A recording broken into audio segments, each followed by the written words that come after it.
Muy buenas, enanos de Kazakarak, señores de Ulthuan y sirvientes de la nata cornuda. Hoy vamos a hacer este último vídeo sobre la historia del imperio de los elfos, de Ulthuan, de los altos elfos, después de que Malekith se volviera un elfo oscuro. Vamos a ver cómo prosigue, después de varios reyes catastróficos, reyes fénix, cómo evolucionaron los altos elfos a lo largo de la historia. Así que sin más dilación, recordaros suscribiros y comentar, darle me gusta para apoyar el canal, se agradece muchísimo y hace que siga queriendo subir estos vídeos, siempre anima muchísimo. Así que nada, sin más dilación, señores, vamos con el vídeo. El quinto consejo, en su infinita sabiduría, eligió a Tedlis de Caledor, el insigne héroe de la Puerta del Grifo, como el nuevo rey Fénix. Tedlis no era un mero líder, era un guerrero indomable y forjado en las llamas de la batalla. Había aprendido a la perfección el arte de la preparación y la organización de Galadriel, y ascendió al trono con un propósito claro y firme: expulsar a los elfos oscuros de Ulthuan y rescatar la isla marchita de las garras tenebrosas de Nagaroth. Su plan, ejecutado con una sencillez y una determinación casi sobrehumanas, fue una obra maestra de estrategia y resolución. El corazón de Tedlis albergaba un odio helado hacia los hijos de Nagaroth, un odio nacido del dolor más profundo, pues estos viles seres habían asesinado a toda su familia en una de sus numerosas incursiones. Así, los elfos oscuros forjaron sin saberlo a uno de sus enemigos más implacables. Tedlis no combatía por el honor ni por la gloria, sino para erradicar de una vez todas las amenazas de Nagaroth. Si el rey brujo había iniciado esta guerra interminable, Tedlis estaba resuelto a concluirla, y quizá lo habría logrado de no ser por el misterioso declive del poder de los dragones. Durante la última parte del reinado de Galadriel, los dragones, esas majestuosas y poderosas criaturas, comenzaron a comportarse de manera extraña, y se volvieron cada vez más escasos. Por razones desconocidas, muchos de estos seres legendarios empezaron a sumirse en sueños profundos, despertándose solo una vez por siglo. Los elfos, privados de la fuerza brutal y la potencia pura de estos gigantes, tuvieron que buscar otras formas de incrementar su poder y equilibrar la balanza en la guerra contra sus enemigos oscuros. Los primeros años del reinado de Tedlis fueron testigos de la creación de formidables ejércitos. A cada ciudad élfica se le ordenó establecer campos militares donde sus soldados pudieran entrenar y librar simulacros de batalla. Con una meticulosa atención en cada detalle, Tedlis reconstruyó los ejércitos élficos hasta alcanzar una fuerza que no se había visto desde los gloriosos días de Narion. Nunca enviaba sus tropas al campo de batalla sin asegurarse de que llevaban una fuerza aplastante, y jamás libraba una batalla sin la certeza de la victoria. A través del desgaste implacable, Tedlis derrotó a los elfos oscuros. Durante siglos, numerosas y poderosas ofensivas los empujaron a través de las tierras sombrías, culminando en el asalto a Anlek. Tedlis, frío y despiadado, incluso para los estándares élficos, ordenó arrasar toda la ciudad tras su victoria. No se tomaron prisioneros, y los campos fueron sembrados con sal. Aunque sus órdenes fueron chocantes, se obedecieron sin cuestionamientos. Ningún elfo oscuro quedó con vida en Ulthuan. Y así, con Ulthuan limpia y segura, Tedlis volvió su mirada hacia la isla marchita, aún en manos de las legiones del rey brujo. Organizó el ejército élfico más grande jamás visto para reconquistar la isla de navíos, que transportaban decenas de miles de soldados a través del mar. Los magos élficos controlaron el clima, manteniendo los cielos despejados de tormentas. Los mares fueron limpiados de barcos de Nagaroth, pero en las costas de la isla marchita, una hueste de elfos oscuros se desplegó, decidida a impedir que los altos elfos pudieran pie en tierra firme. Los elfos desembarcaron dando inicio a la épica batalla de las olas. Miles de altos elfos cayeron bajo la lluvia mortal de proyectiles de ballesta mientras avanzaban hacia la costa. Desde los barcos, los lanzadores de virotes respondieron con una tormenta de flechas que oscureció el cielo, impactando en los guerreros de Nagaroth, que intentaban detener el desembarco. Los mares se tiñeron de rojo con la sangre derramada, creando un escenario de pesadilla. Enloquecidos por el odio, los elfos oscuros cargaron hacia las aguas, desatando un combate feroz y despiadado. Ambos bandos lucharon con brutalidad. El agua carmesí, arremolinándose a la altura de las rodillas, no había espacio para la destreza, Los guerreros se golpeaban frenéticamente y los heridos eran atrapados por las olas, pisoteados y tragados por las aguas poco profundas. Sangriento centímetro, los altos elfos avanzaron hasta la playa. Desde los acantilados, los elfos oscuros recibieron a los invasores con una lluvia de fuego. Pero Tedlis, siempre imperpetuable y pervisor, había anticipado esta táctica. Mientras los elfos oscuros combatían en las playas, otro contingente de altos elfos desembarcó en un punto distinto. La caballería de los yelmos plateados galopó velozmente por la costa, alcanzando a los elfos oscuros en los acantilados. En la terrible batalla que siguió, la mayoría de los elfos oscuros fueron arrojados al vacío, sus gritos de miedo y odio resonando en el aire mientras sus cuerpos se estrellaban contra las rocas. Con la cabeza de Playa asegurada, los altos elfos comenzaron a desembarcar el resto del ejército. Pronto cubrieron toda la isla, expulsando sus oscuros parientes hacia el mar. La carnicería fue indescriptible. Decenas de miles de elfos oscuros fueron exterminados sin piedad, hasta que incluso los estómagos de los capitanes élficos más endurecidos no pudieron soportar la visión de tanta brutalidad. Temían que sus tropas se deleitaran con la matanza y se volvieran tan malvadas como aquellos contra quienes luchaban. Muchos de los capitanes elevaron sus protestas. No querían continuar hacia Nagaroth, alegando que ya habían conseguido su objetivo y que las pérdidas eran demasiado horrendas como para seguir adelante. Pero Tedlis, con su inflexible determinación, insistió en que debían continuar. Sin embargo, antes de proseguir, fue atraído por un sentimiento irresistible y decidió emprender un peregrinaje hacia el altar de Cain. En la desolada llanura de los huesos, un vasto páramo cubierto de esqueletos alrededor del altar de Caín, Tedlis vislumbró algo que brillaba. Misteriosamente guiado por aquella luz, desenterró la legendaria armadura de dragón de Aenarion. Sin embargo, no halló rastro alguno de los esqueletos de Aenarion o de su fiel dragón Indraupnir. Luego, entregó la armadura a Aurelion, el bisnieto de Morelion, hijo de Aenarion y Astariel. Este acto solemne fue prácticamente su último acto como rey Fénix. Pero lo que sucedió a continuación en el altar de Caín es objeto de dos relatos diferentes y legendarios. Algunos historiadores afirman que Tedlis despidió a los leones blancos y al resto de su séquito, declarando que deseaba estar solo para contemplar la espada de Caín, una espada que había causado tanto sufrimiento a su pueblo. Se dice que un asesino elfo oscuro surgió ante los montones de huesos y le clavó una espada envenenada a Tedlis.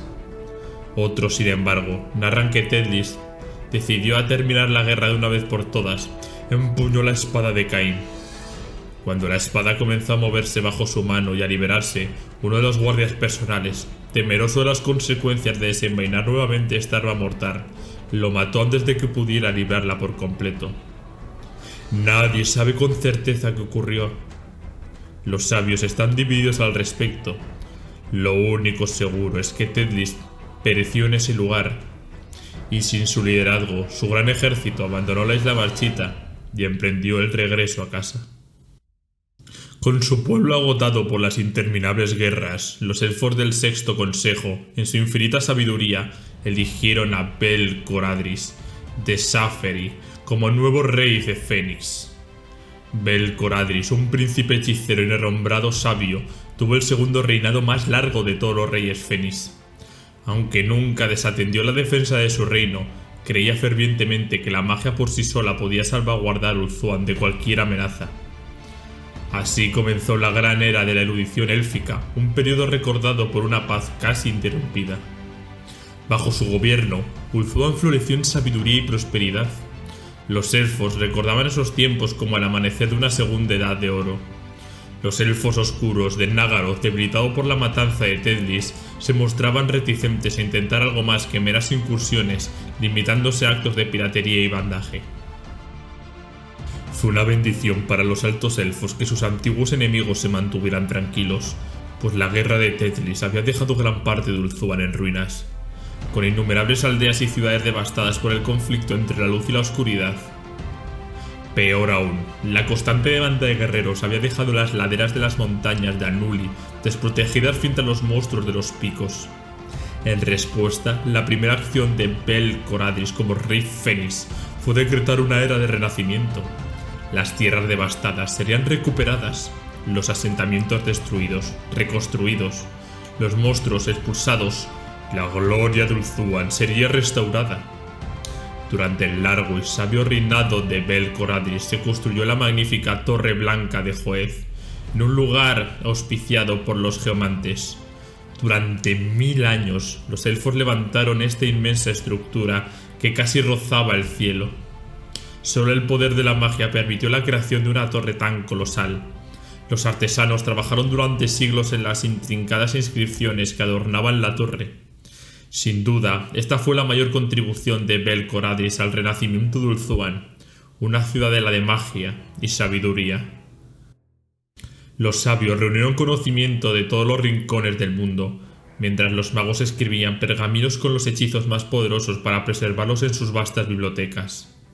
La torre fue protegida por un círculo de hechizos de ilusión y defensa, asegurando que sus valiosos conocimientos permanecieran a salvo.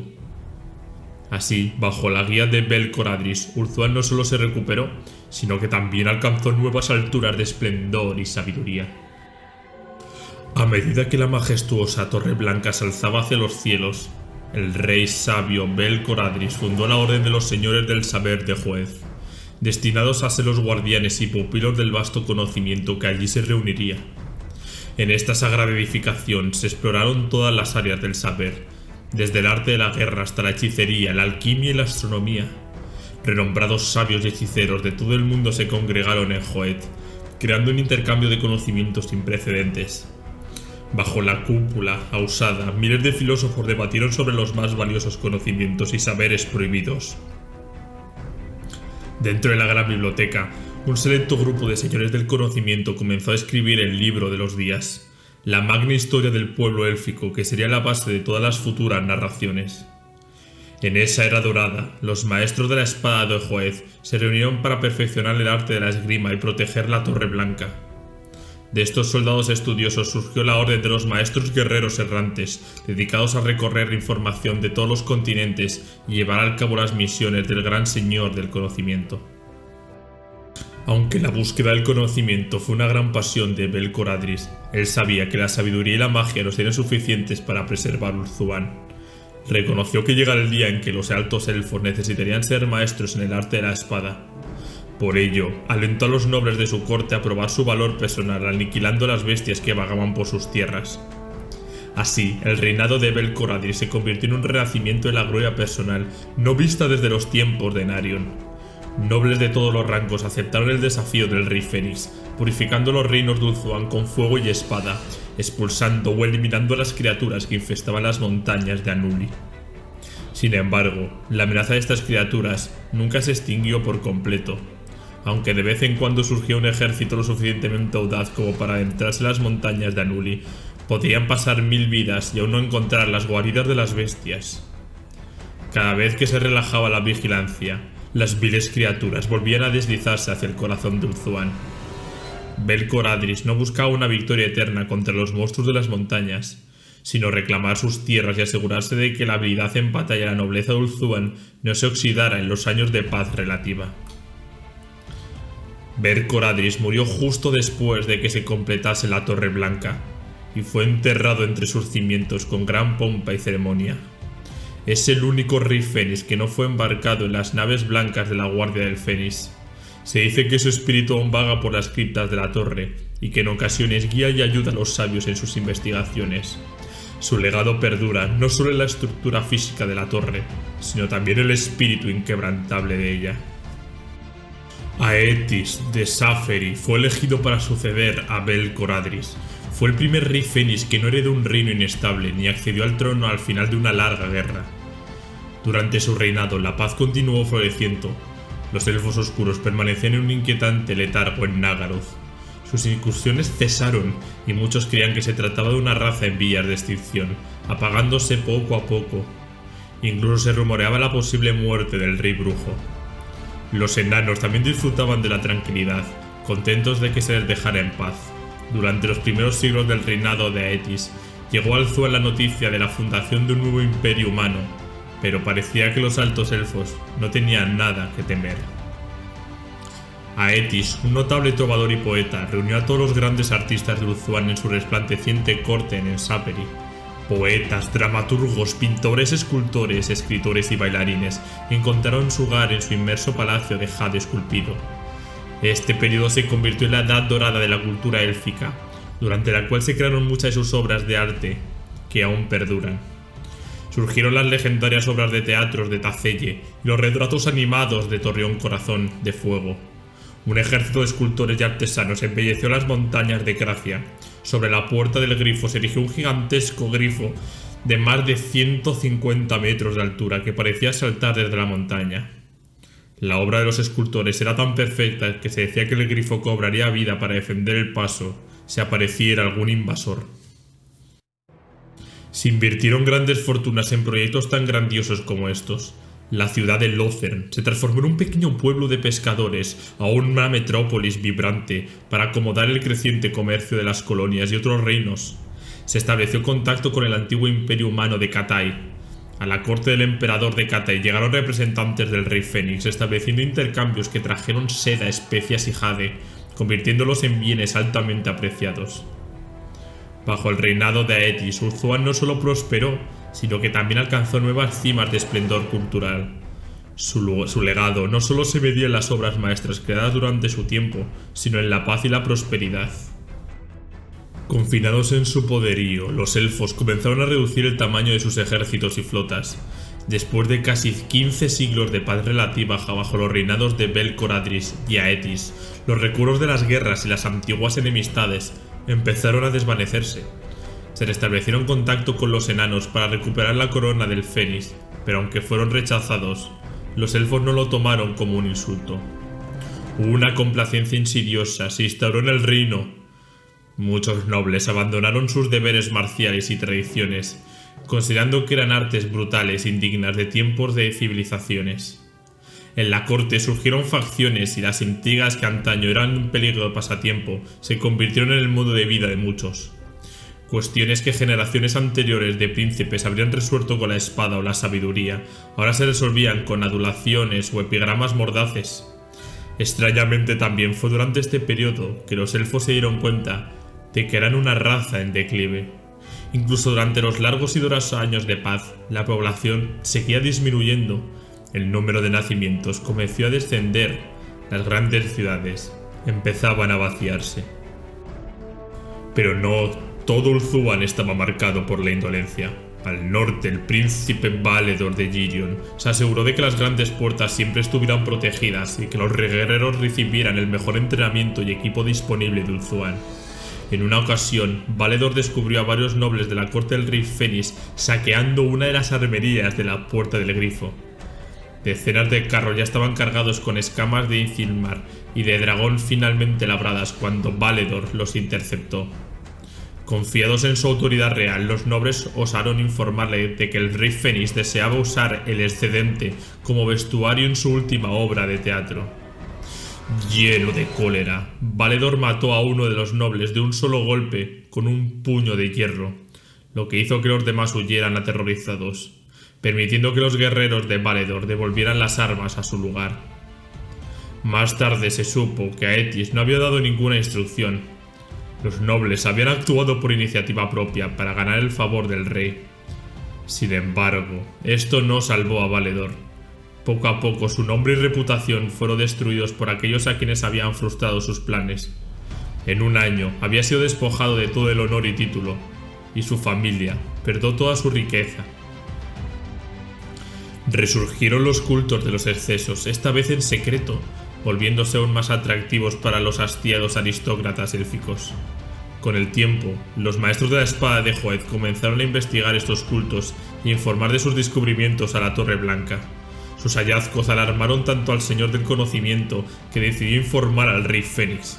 Se descubrió que el canciller de la corte era un espía de Nagaroth.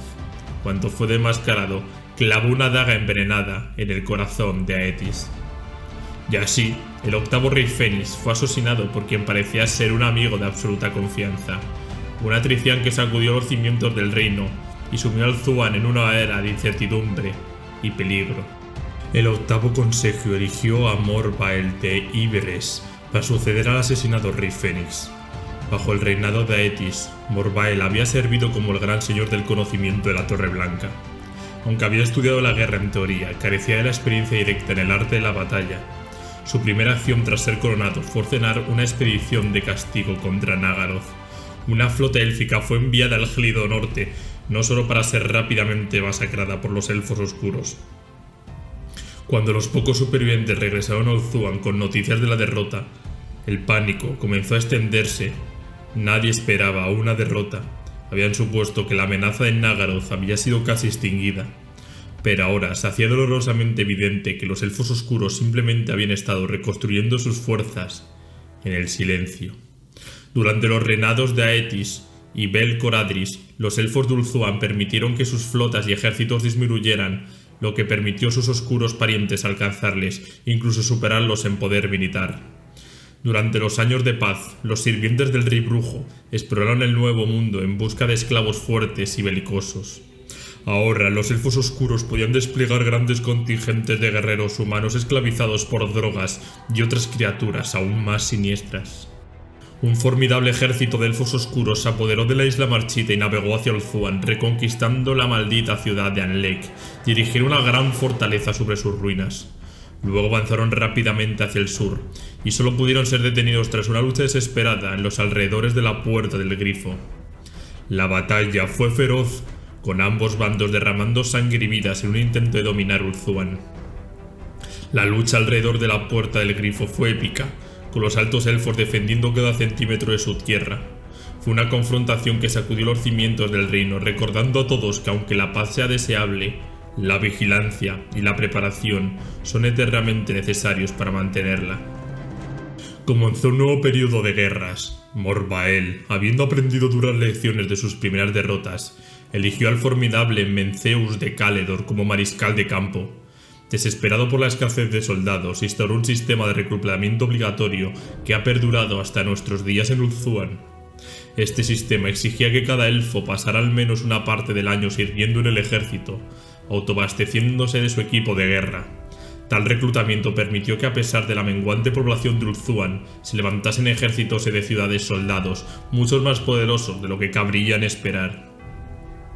Morvael tenía un alma profundamente sensible y cargada de tensión, frecuentemente asaltada por terribles sueños y pesadillas.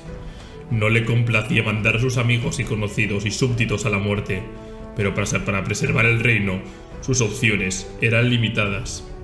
Vació las arcas del trono del Fénix para construir una nave y poderosa flota capaz de llevar la guerra a los mares del norte y así detener el flujo de refuerzos de Nagaroth. Se vio forzado a recurrir a los maestros de la espada de Juez y otros agentes para perseguir a los devotos del culto, una crucial red de espías de los elfos oscuros. Como consecuencia, tuvo que soportar la ardua tarea de firmar sus sentencias de muerte. Durante muchas noches se refugiaba en su torre, y la tensión de sus responsabilidades le dobló la espada y lo envejeció prematuramente. Pero por muy grande que fuera la desesperación de Morvael, nunca permitió que eclipsara su sentido del deber. Se apoyó más que nunca en sus consejeros más cercanos, y de su fe extrajo la fuerza para restaurar su maltrecha determinación. Menceus de Caledor fue un asesor más leal de todo momento, y Morvael llegó a confiar en el consejo y la amistad de su general, tanto como en su liderazgo y la habilidad en el campo de batalla. Durante más de un siglo se vivió un estado de guerra interminable. Las flotas de Ulthuan surcaron los mares destruyendo los barcos de los elfos oscuros en busca de esclavos. Se construyeron dos nuevas flotas lejos de Ulthuan para facilitar estas misiones de largo alcance. En el extremo del continente oscuro se levantó la Fortaleza del Amanecer para restablecer las flotas y proteger las rutas comerciales hacia Cathay. En el extremo de Lustria se contempló la Ciudadela del Crepúsculo, que sirvió de base para que las flotas élficas pudieran proteger las costas del sur de Lustria. Llegado el momento, se alcanzó el clímax de la guerra. Menceus de Caledor, al mando de un formidable ejército de elfos, asediaba la ciudad fortificada de Anlek.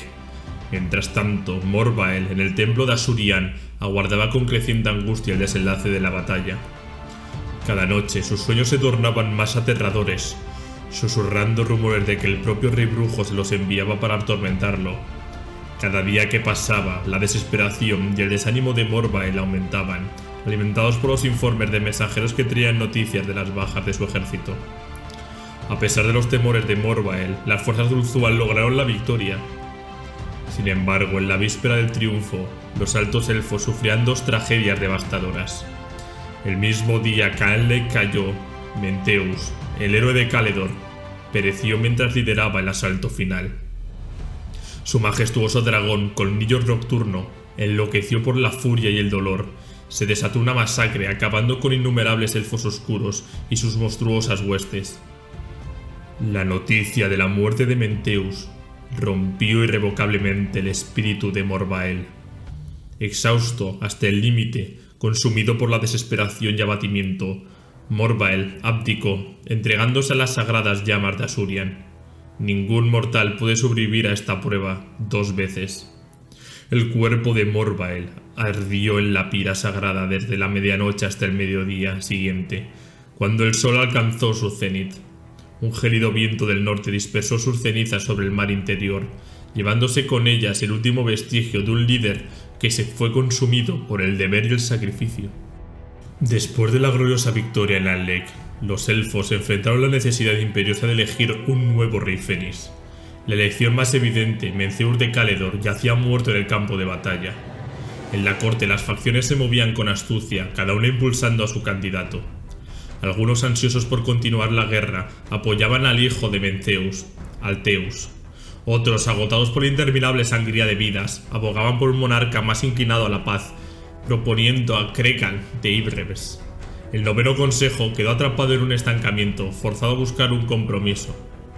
Y así, Bel-Hathor, un príncipe hechicero de Seferi, fue elegido y coronado. Inicialmente la elección de Bel-Hathor parecía un error, pues como muchos príncipes de Seferi poseían una reputación de excentricidad. Muchos lo consideraron un peón fácil para manipular para sus propios fines. Sin embargo, se equivocaron. Bel-Hathor demostró ser sorprendentemente sabio y de una voluntad férrea. Con su carácter fuerte y su astucia sofocó las luchas intensantes que habían surgido en la corte del rey Fénix desde el reinado de Aetis. Rechazó con firmeza todas las propuestas de invadir Nagaroth. Aunque sabía que Ulthuan podría ganar la guerra en las desoladas tierras del norte, el costo sería tan alto que los reinos élficos jamás se recuperarían. La población élfica había disminuido tanto en los últimos años que muchas ciudades estaban medio vacías y la mayoría de las tierras habían sido abandonadas. Bel-Hathor no estaba dispuesto a arriesgar el futuro de su raza solo por la venganza. No pasó mucho tiempo antes de que su atención se dirigiera a otro lugar. En el viejo mundo, la raza de los hombres había emergido del salvajismo para convertirse en la civilización dominante en poco más de 2 milenios. 2 poderosos reinos controlaban la parte del norte del viejo mundo. El Imperio, una alianza de ciudades-estado y provincias leales al emperador, y el reino de Bretonia. Más allá del viejo mundo se encontraba Noska, el hogar de los feroces nórdicos, conocidos por sus devastadoras incursiones.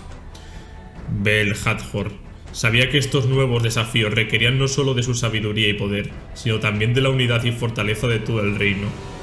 Los largos y oscuros buques de los Norse habían perturbado las costas de Ulthuan durante siglos, deslizándose sigilosamente entre las pantallas de buques de guerras élficos. Los que antes se consideraron una simple molestia, ahora se habían convertido en una amenaza tan frecuente y feroz que la armada de los altos elfos no pudo seguir controlándola. Durante los 200 años del reinado de Bel-Hathor, la flota norse liderada por Magnus el Loco intentó la insensata empresa de conquistar Lother. Aunque este acto le ganó un título honorífico, no fue ni la única ni la mayor de las incursiones de los Norse. En menos de 2 siglos, desde el ataque de Magnus, las incursiones se intensificaron tanto que la flota élfica se vio superada. Numerosos barcos de guerra élficos se perdieron en enfrentamientos y muchos asentamientos en la costa de Ulthuan fueron saqueados.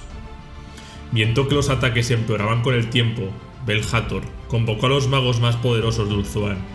Les encargó la misión de vigilar y proteger las rutas de acceso oriental a la isla. Durante más de 3 décadas de meticulosos preparativos, los magos erigieron un muro de hechizos, ilusiones, nieblas y arrecifes móviles traicioneros alrededor de las rutas marítimas. Esto hizo que fuese virtualmente imposible para los incursores nórdicos llegar a Ulthuan, excepto por pura casualidad. Las leyendas sobre estas terribles rutas se propagaron por el viejo mundo, llenando de pavor a aquellos que escuchaban hablar del reino élfico. Los nórdicos no eran los únicos que aventuraban hacia Ulthuan. Los grandes poderes navales del Viejo Mundo, el Imperio y Bretonia, también se lanzaron hacia el océano buscando las míticas ciudades doradas de Lustria y el legendario reino élfico. Los marineros del Viejo Mundo eran experimentados, tercos y obstinados, y eventualmente algunos de sus navíos encontraron una ruta hacia Ulthuan. El rey Fénix decretó que ningún humano pusiera pie en Ulthuan, pero permitió que Finubar, príncipe de Eatain, acompañara a los exploradores humanos del regreso al Viejo Mundo para conocer a sus soberanos. Finubar navegó hasta el Anguil, en Bretonia, y desde allí pasó 50 años explorando el continente. Debido a la antigua disputa con los enanos, hacía mucho tiempo que un alto elfo no pisaba el Viejo Mundo. Finubar se sintió tanto impresionado como aterrado por lo que vio. Los reinos humanos eran vastos, fértiles y densamente poblados. Los hombres demostraban una noble ingeniosidad, una inmersa creatividad en sus obras de ingeniería y en su erudición. Esta experiencia cambió para siempre la perspectiva de los elfos sobre el creciente poder y potencial de la humanidad. Finubar había esperado encontrar chozas de barro, salvajes primitivos y anarquía descontrolada en el Viejo Mundo. En lugar de ello se encontró con majestuosas ciudades fortificadas, rodeadas por murallas imponentes y defendidas por ejércitos disciplinados, capaces de someter a los temibles orcos y mantener la paz en vastas extensiones del territorio. Observó que los humanos eran numerosos y su población crecía a un ritmo alarmante, sugiriendo que pronto eclipsarían a las razas más antiguas. Fascinado por su tosca vitalidad y su exuberante cultura, así como por su energía inagotable y su insancia codicia, Finubar rápidamente comprendió que sería más prudente para los elfos tener a estos seres como aliados en lugar de enemigos. Durante sus viajes, Finubar también llegó al olvidado reino élfico de Azel-Loren. Una vez más, quedó impresionado y conmovido por lo que encontró. Los elfos de esta antigua provincia fronteriza habían tomado un camino radicalmente diferente a los altos elfos, fusionándose completamente con el bosque que llamaban hogar. Eran tan distintos de los altos elfos de Ulthuan como los elfos oscuros de Nagaroth. Rápidamente se les conoció como los elfos de Ulthuan, como los elfos silvanos. Aunque los elfos de Azel-Loren no mostraron hostilidad hacia Finubar, los intentos posteriores de acercamiento resultaron en su mayoría infructuosos.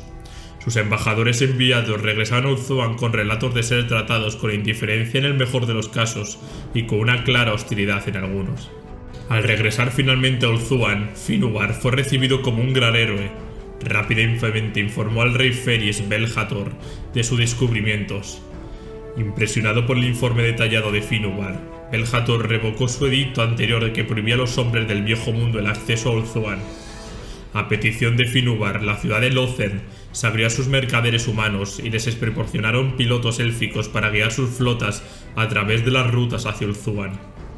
Ante esta invitación, los marineros humanos rápidamente se apresuraron a llegar a la isla continente para contemplar sus maravillas.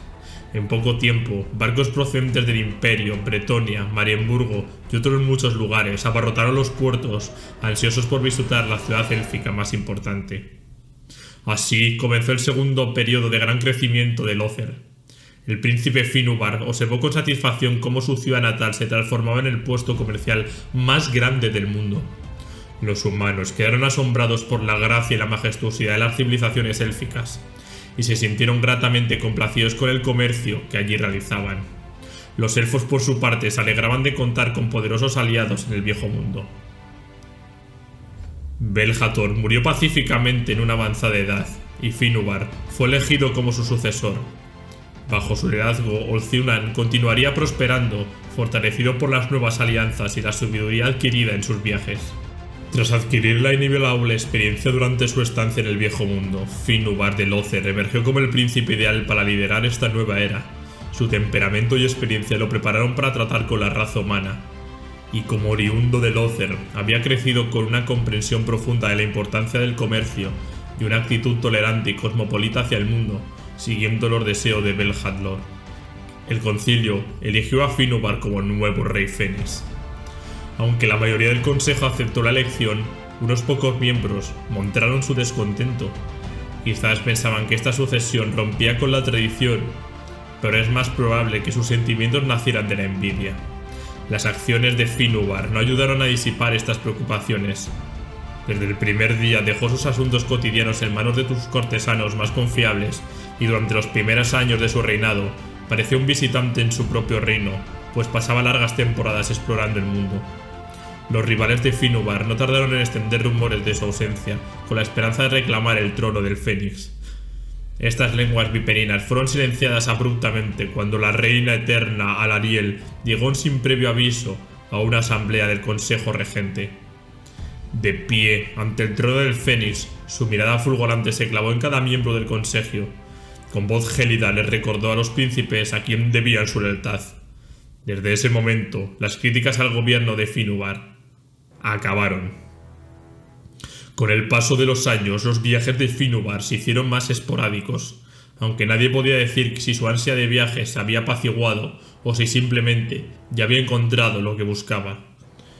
Finúbar dividía su tiempo entre los asuntos del gobierno y la búsqueda del consejo de Belaner, uno de los señores del conocimiento de Joeth más sabiosos y ancianos. Bajo su liderazgo inauguró una nueva política de comercio y exploración. Los veloces buques élficos aventurando hasta tierras distantes como Katai y Nippon en busca de artículos exóticos para comerciar. Riquezas incalculables, nunca antes vistas, inundaron Lother, transformándola en un puerto que deslumbraba. Finúbar, el príncipe viajero, había conseguido no solo expandir los horizontes de su gente, sino también asegurar una era de prosperidad y esplendor para Ulthuan. En el año 138, el reinado de Finúbar fue oscurecido por la llegada de la gran incursión del caos. Los poderes oscuros se alzaron de nuevo para reclamar la tierra y una inmensa invasión de elfos oscuros emergió de Nagaroth. El propio rey brujo retornó a Ulthuan, desatando una guerra que se extendió por todos los reinos. Aberlón ardió, y durante un tiempo pareció que la reina eterna y su reino se habían perdido para siempre. En este sombrío panorama surgieron dos héroes extraordinarios, los hermanos gemelos, Tyrion y Teclis, quienes se alzaron para salvar el reino y repeler la invasión. Gracias a los esfuerzos de estos gemelos, los elfos oscuros fueron expulsados de Ulthuan, y el reino fue salvado de la aniquilación. Las heroicas hazañas de Tyrion y Teclis complacieron a Finúbar, que les otorgó un lugar cada vez más prominente en sus consejos. El rey Fénix, convencido de que la reciente guerra era solo el preludio de un nuevo periodo de destrucción, buscó asegurar la lealtad de los más grandes héroes de Ulthuan. En los siguientes años, otros héroes se unieron a Tyrion y Teclis al lado de Finúbar, alcanzando algunos tanta fama como el propio rey Fénix. Desde entonces el mundo se ha vuelto más siniestro.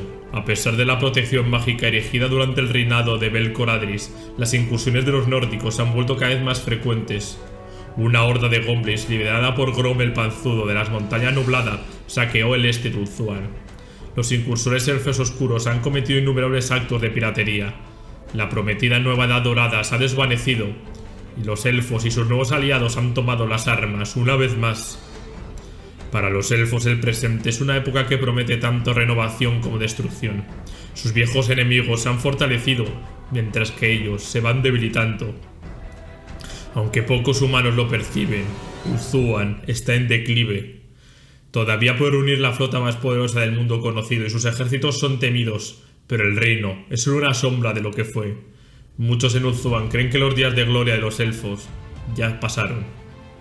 A pesar de todo, cada año trae nuevas oportunidades para alcanzar la gloria y combatir el mal. Aún quedan poderosos héroes élficos, valientes y magos dispuestos a alzarse contra los poderes oscuros. Los dragones, aunque escasos, se están volviendo cada vez más inquietos en su largo sueño. El rey brujo está activo en el norte una vez más, y la espada de Caín ronda los sueños de los guerreros, susurrándoles historias de gloria prohibida. Los altos elfos todavía tienen un papel crucial en que jugar antes de que llegue el último acto del largo drama que han estado representando durante tanto tiempo. Y con esto terminamos la historia de los altos elfos, en el que en este capítulo final hemos visto innumerables reyes Fénix que han pasado por Ulthuan, a cada cual mejor, en el que ha habido bastantes épocas de prosperidad y que ya en esta última época podemos ver ya a los hermanos gemelos Tyrion y Teclis, que ya los conocemos del Warhammer Fantasy actual, y aquí lo vamos a dejar sin más, no decimos nada más. Y nada chicos, espero que os haya gustado y nos vemos en próximos vídeos. Un abrazo.